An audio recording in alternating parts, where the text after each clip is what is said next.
Hi, it's Emily, and for my historical technology project for EDC 314, I decided to research and elaborate on a typewriter. So I was just thinking about different technology that I use on the daily basis, which for my school, I'm always typing on my computer. I work in an office, so I'm always typing on the computer there, sending emails. Even on my phone, I'm typing text messages or looking things up on the internet, whatever. So I decided that I would just kind of go back in time to where it began, which is what the typewriter was. So the typewriter, the idea of it was invented in the very early 1800s, but the first one didn't meet the American market until 1874.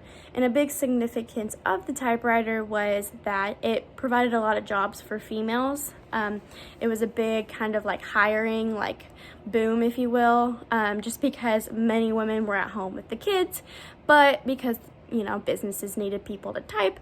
A lot of women got jobs and they were actually paid a decent amount for what they were doing. So I will also insert a second video of my model and explain how I made it.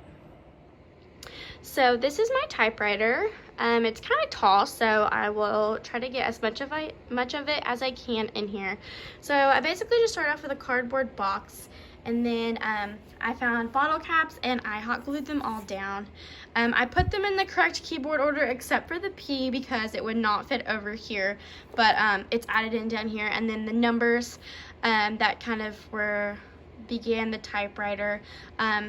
Then I kind of created this the top part of it with strings.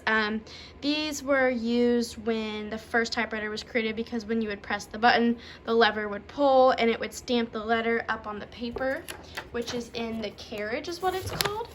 And so the carriage would move side to side, and then whenever you would need to reset it, you would pull the lever, the carriage level, and it would go to the next line for you.